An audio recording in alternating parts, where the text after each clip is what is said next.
दोस्तों, मेरा नाम डॉक्टर अतीक है और मेरे यूट्यूब चैनल पे आप लोग का स्वागत है। आज की इस वीडियो में हम बात करने वाले हैं पैर के तलवे में जलन या फिर हाथ के तलवे में जलन। दोस्तों, अक्सर आप अपने घरों में देखे होंगे कि कितने लोगों को ये बीमारी होती है कि उनके हाथ और पैर के तलवे में जलन होने लगती है। ऐसा ज़्यादातर उन लोगों को देखने को मिलता है जो बहुत ज़्यादा उम्र हो गई है या कोई दवा खा रहे हैं, उसकी वजह से भी लोगों को पैर में या तलवे में जलन होती है।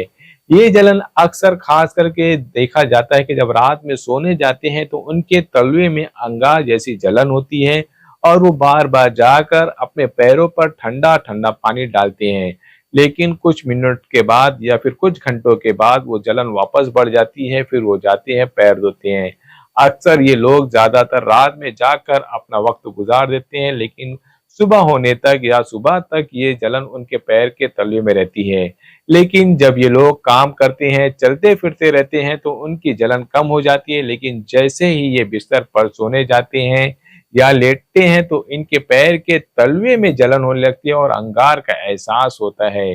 लोगों को देखने पर या दूसरे लोगों को बताने पर उनको एहसास नहीं होता है कि इनके पैरों में जलन है। लेकिन जिनको ये तकलीफ होती है, मरीज को, वो बेचैनी रहते हैं और उनके पैर में जलन की वजह से वो रात भर सो नहीं पाते हैं।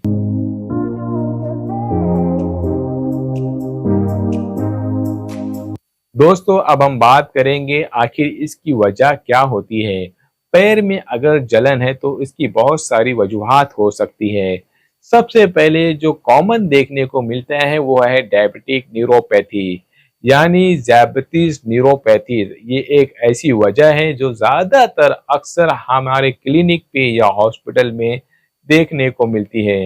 ये ऐसे मरीज होते हैं जिनको शुगर या डायबिटीज होती है, वो उसकी दवा खा रहे हैं। शुगर की वजह से हमारी नसें कमजोर हो जाती है, वहां तक ब्लड का सर्कुलेशन बराबर नहीं जाता है, जिसकी वजह से पैर के तलवे में जलन होने लगती है, जिसको डायबिटिक न्यूरोपैथी कहते हैं। दोस्तों, इसकी दूसरी वजह होती है पेरिफेरल न्यूरोपैथी। ये वजह अक्सर बीमार में कुछ प्रॉब्लम होने की वजह से, दिमाग से जो नसें निकलती है उसकी कमज़ोर होने की वजह से, या रीढ़ में या हमारे बैक में कोले में किसी नस के दबने की वजह से ये बीमारी देखने को मिलती है। जैसा कि नाम से ही पता चलता है, पेरिफेरल न्यूरोपैथी, यानी कि इसमें दिमाग से निकलने वाली किसी नस में अगर कुछ प्रॉब्लम आ गई है या नस दब गई है या कमज़ोर हो गई है एक्सीडेंटल वजह से,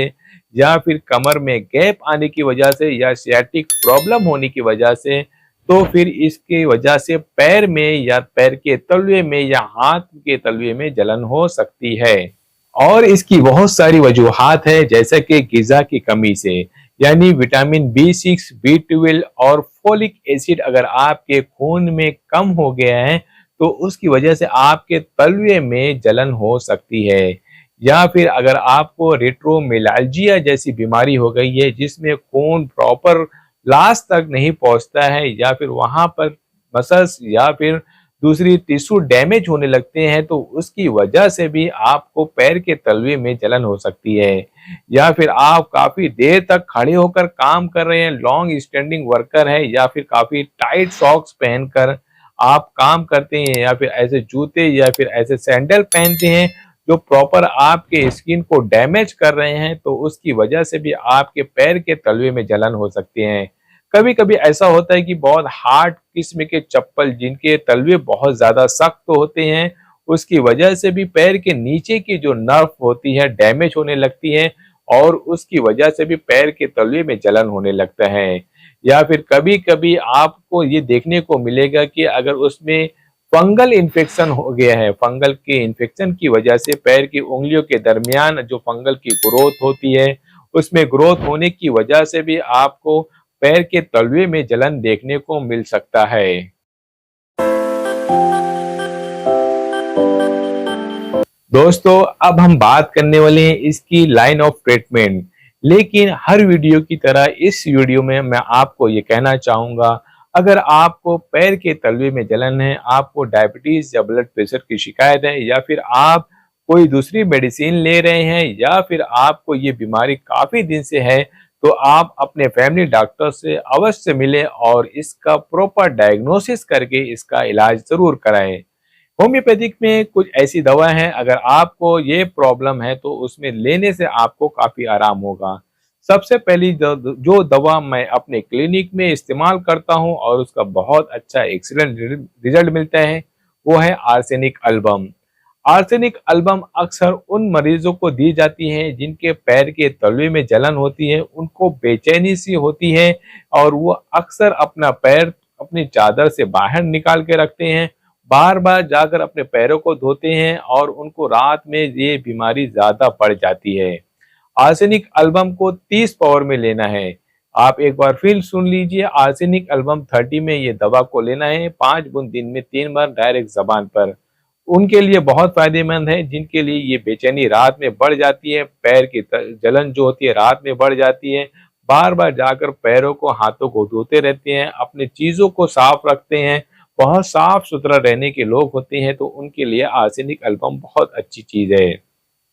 इसी तरह इसका उल्टा होता है सल्फर, लेकिन इसमें ये कॉमन चीज होती है कि इसमें पैर में जलन बहुत ज्यादा होती है और अक्सर ही ये होते ही रहती है। इसमें कोई मखसूस टाइम नहीं होता है, ये लोग ज्यादातर अपने पैरों को धोते नहीं है, इनके पैर बहुत गंदे होते हैं, थोड़ा गंदगी की तरफ रहने की आदत होती है या फिर अपने कपड़े को पाक साफ नहीं रखते हैं। उनके लिए सल्फर 30 पावर में दिन में 3 बार 5 बूंद अपने जुबान पे रखने से ये बीमारी ठीक हो जाएगी मानी जाती है। पैर में जलन है, हाथ में जलन है, तलवे में जलन है या फिर पूरे बदन में जलन का एहसास अगर हो रहा है तो उसके लिए ये दवा बहुत फायदेमंद है। फास्फोरस ज्यादातर लड़कियों में देखने को मिलता है, दुबली पतली होती हैं, बाल बहुत लंबे होते हैं, खूबसूरत होते हैं, उनको गर्मी बहुत ज्यादा एहसास होती है, ठंडी चीज का तलब होता है, वो लोग ठंडा मांगते हैं, ठंडा पानी पीते हैं, ठंडी चीज से अपने पैरों को धोते हैं, पैर ठंडे पानी से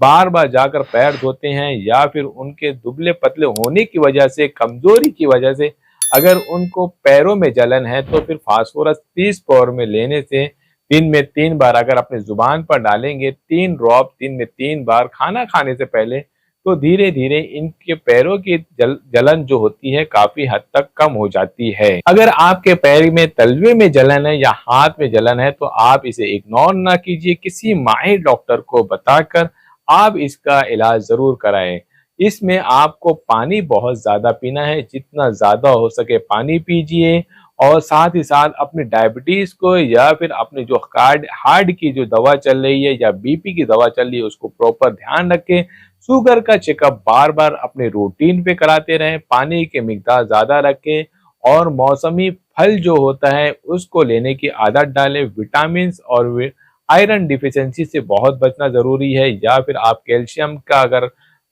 आप इस्तेमाल कर रही हैं तो कैल्शियम भी बराबर मिकदार पे लेते रहें। दोस्तों, अगर आपको ये वीडियो अच्छी लगी या फिर आप चाहते हैं मुझसे कांटेक्ट करना, नीचे दिए गए व्हाट्सएप नंबर पे कांटेक्ट कर सकते हैं, अपना होम्योपैथिक ट्रीटमेंट करा सकते हैं। मेरी इसी तरह की वीडियो को देखने के लिए आप मेरे यूट्यूब चैनल को लाइक, शेयर और सब्सक्राइब जरूर करें।